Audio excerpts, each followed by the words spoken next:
Hola, mis amigos, y feliz Navidad. Yo soy Jason Burgos para Sherdog.com y conmigo es una de mis invitados favoritos. And if you don't know what I said, then Google it, baby, Google it. As I was saying, this man is a favorite and he comes to you following a 2020 Fight of the Year candidate and one of the best UFC flyweight title fights ever. He is here to talk those events at UFC 256 and what could come next, and that is the flyweight campeón en todos nuestros corazones, the Yeah, assassin, baby, aka Brandon Moreno, Mr. Assassin, sir. Thank you so much for the time. man, nice. Good intro. Did I make Amazing you proud? Did I intro. make you proud? Thank you, man. Nice to talk with you again. My pleasure, my pleasure. I was waiting all day to drop that one on you, but I have tons of questions and on so many levels. But first, before we get into this fight, give me an update on your overall health, but like specifically your eye. The people, like the commentators are mentioning it during the fight, maybe fears of an orbital because it swelled up early. Your forearm, there was that kick that looked like there might have been a bump on your forearm, and also your shoulder that you mentioned in the post fight from the jabs that you said you felt or heard something pop. Like, what's the latest with that? Will any of them need any kind of surgery or long recovery? Like, what's going on with those things? No, I mean, I'm is real. I'm healthy. No, my eye is perfect. Just a little bit purple, but Mm-hmm. that's it. I think the biggest problem here is my left arm, Mm-hmm. but it's nothing really serious. In the fight, yeah, I had some problems with my shoulder, with my elbow, in my forearm. The forearm was for the kick. He kicked me Yeah. here, and it was just swelling. Actually, I think Joe Rogan say like maybe broke, but no. Thank you God, it's no broke. It just Okay. Good. was swelling a little bit, but my elbow and my shoulder, I used it too much my jab in that fight. Mm-hmm. Um, every single punch with my left arm was so hard, with all my heart. So um, a lot of those punches was directly to his face, and another one was he moved his head back and making a hyperextension in my arm. Mm-hmm. So that the problem starts, I think, in the third round. But yeah, in the fifth round, I feel my left arm Mm. like dead, like very like heavy, Yeah. very very sore, very painful. But right now, thank you God, I'm good. I'm healthy. I I I went to the doctor. I remember uh, Tuesday or Wednesday. I don't remember. But the doctor put stem cells here. Oh, okay. And to be honest, right now I feel really really good. The doctor said I need to rest until Monday. I mean, nothing to do, nothing. But she say I'll be fine.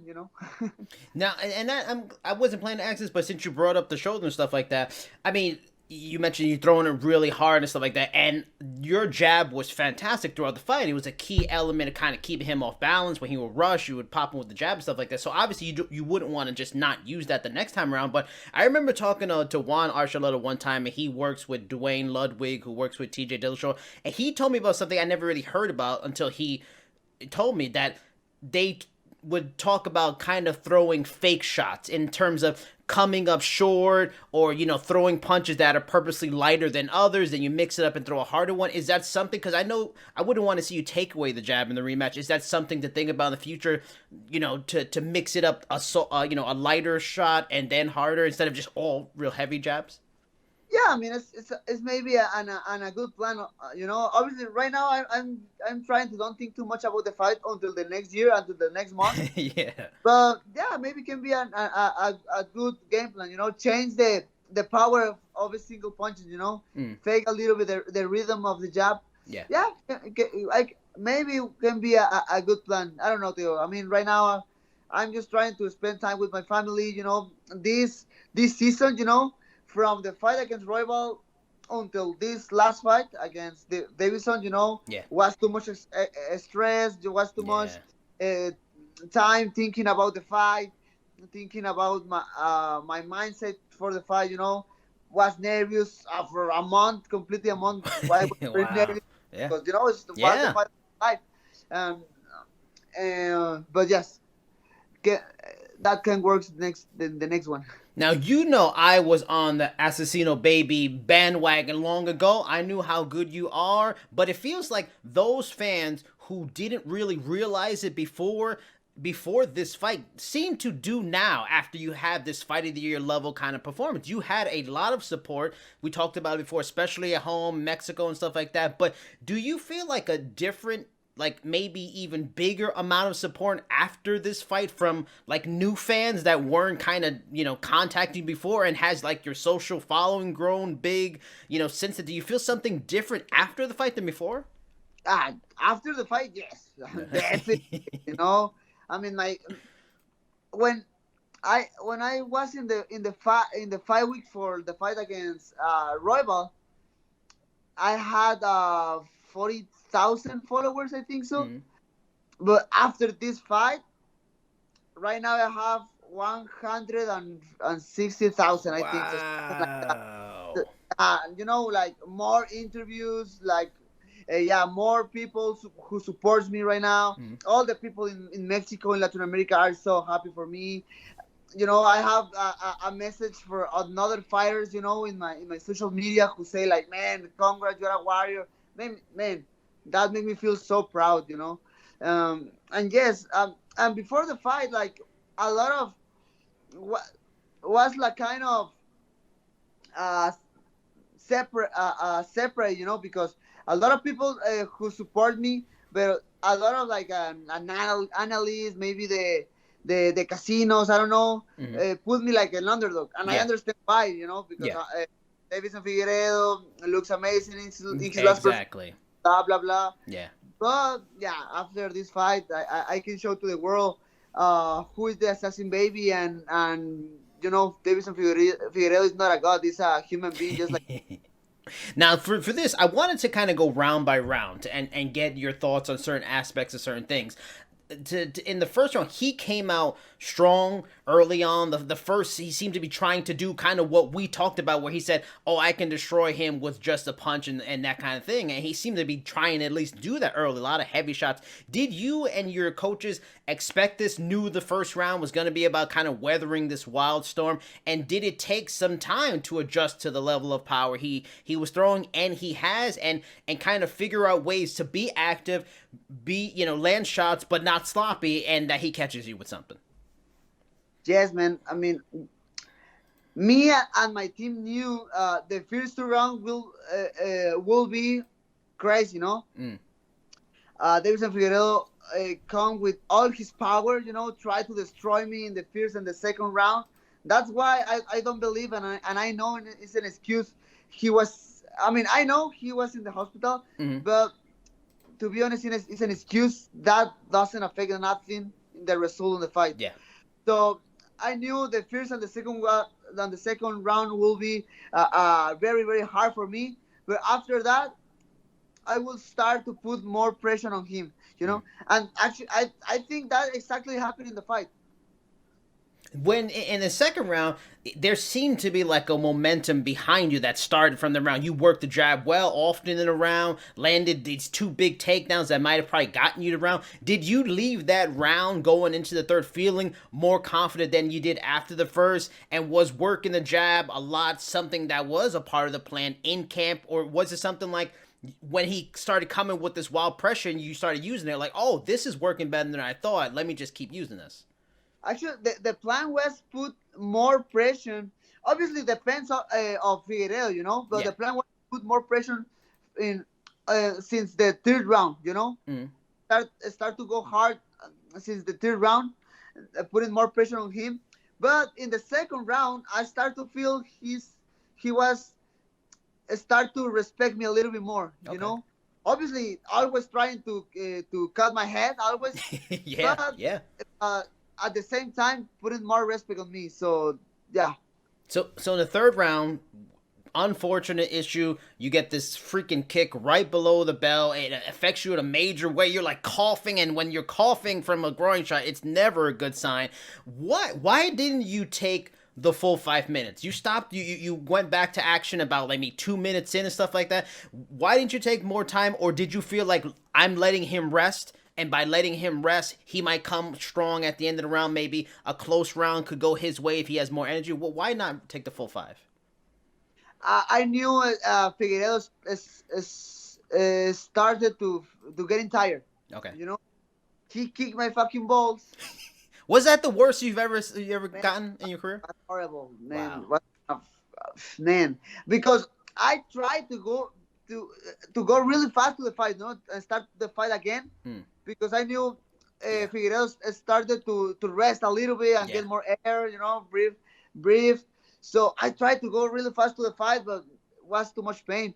I think it's the first time when the referee say, "Hey, you can take the moment." I mean, it was like, "Oh fuck, okay, I need it." when he took the point away from him, considering he poked you in the eye in the round before, and it looked like, almost like something out of wrestling. He's on the bottom, poked you. When he took the point away, were you surprised, and were you like, yeah, he needs to get deducted a point after these things?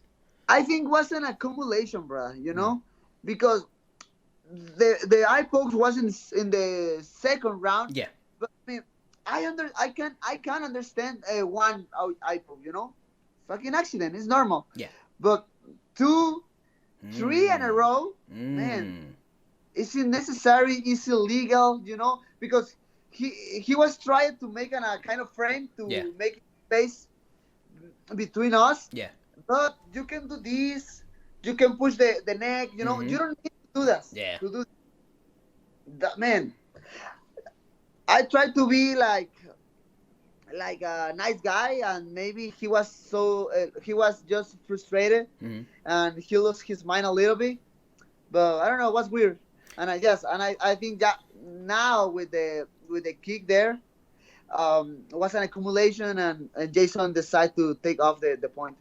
Despite coming off this round where you take this kick, the worst pain in your life kind of thing, worst groin kick ever, the fourth round was your best round. You had so many big moments. You had a great reversal. When he tried to take you down, you reversed it into a takedown of your own, landed a lot of big strikes. As that round ended, how were you feeling physically? You definitely took some major shots from him. That was only the third time in your career that you had gotten through a fourth round. And I'm sure this fight was much tougher than those fights were. Did you feel good, or kind of feeling the beat up feeling going to the fifth round, or was the fourth where you felt, especially you mentioned the third, so that the third was where you started feeling that shoulder stuff, was like the fifth round where you really starting to feel the rounds and like, I feel good, but I feel bad too?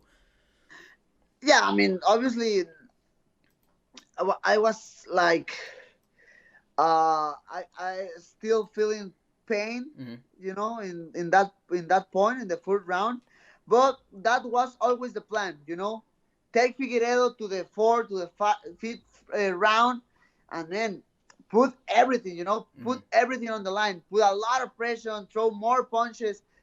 That was the plan, and definitely in the fourth round works too much, So now, the fifth round, we all know about your shoulder. We didn't know about it at the time, but I still feel that will be the round you look back on and with some regret a little bit, because your activity went way down compared to the other rounds, especially the fourth where you were so good. And in that round, Deiveson was kind of more willing to back up, and stuff like that in the rest of the round. So on an optics level, if you were a little bit more active and he's backing up, it could have probably swayed you around. You'd be the champion right now. With your left arm not like in good shape, you really couldn't use and stuff like that. Why did you not maybe try to use the right a little more, just to be active, throw leg kicks, which you were doing good early in the fight? Is it hard for, maybe it's harder to understand as a person who's not a fighter, and there's much more going on, pressure-filled situation, but why didn't you try to do some other things, at least be more active?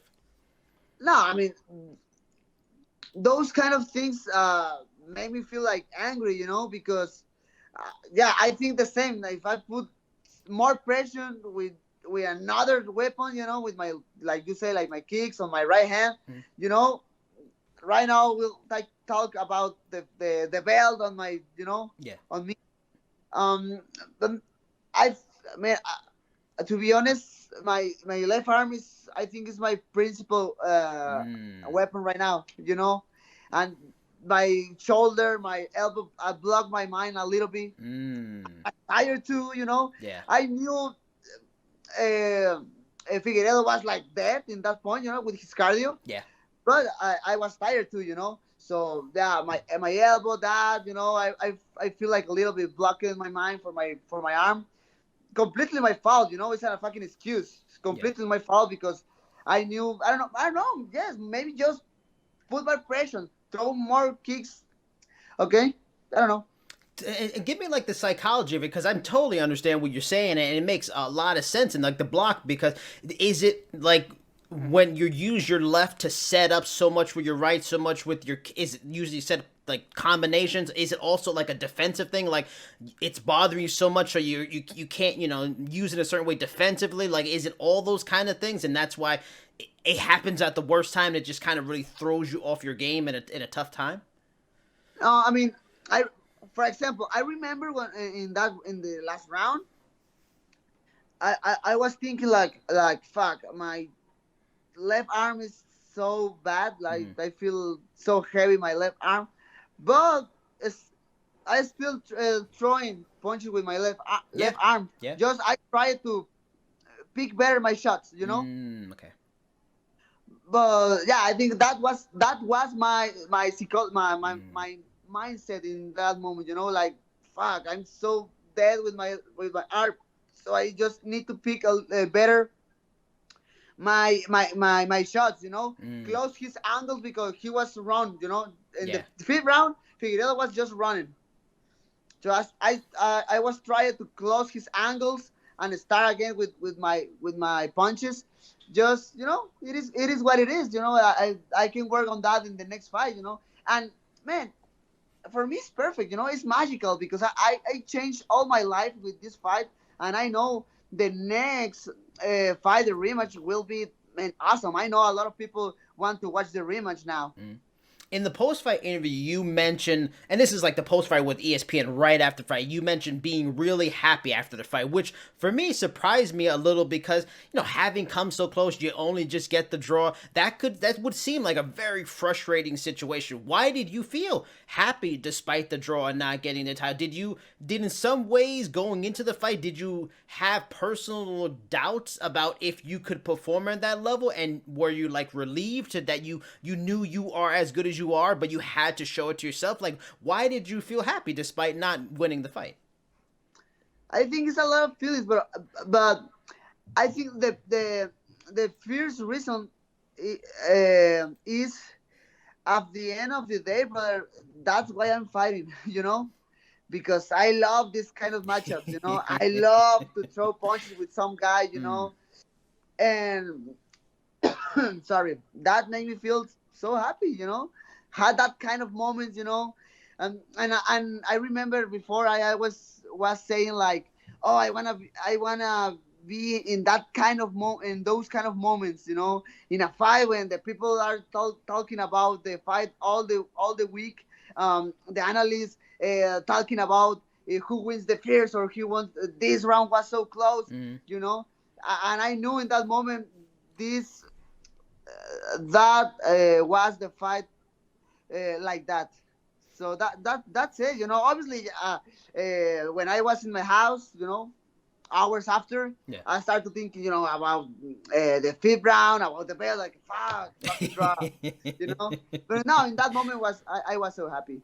Dana White made it seem like, yes, rematch, automatic, this makes too much sense, but he often will say things in post fights and he really doesn't come through with it. I mean, Cody Garbrandt, with his issues, COVID issues, he says a March return, stuff like that. So when do you hope that you can get this rematch? Everybody wants to see it. It really needs to happen. What do you think? Do you need some time? Would you like, because you just mentioned earlier, like you went through a hard month, like 2 weight cuts, 2 major fights, stressful, then a war to end it. Do you feel like I'd rather fight in April? I want to just enjoy my family. I want some time, or do you hope for a fight, a rematch in February, March, something like that? Brother, I'm a warrior. I can fight in a perfect world for me. Mm. April is the best month. You Okay. know, maybe can we can I can do it March. Depends my body how I feel. Yeah. But I think in a perfect world, April sounds perfect. For me at least.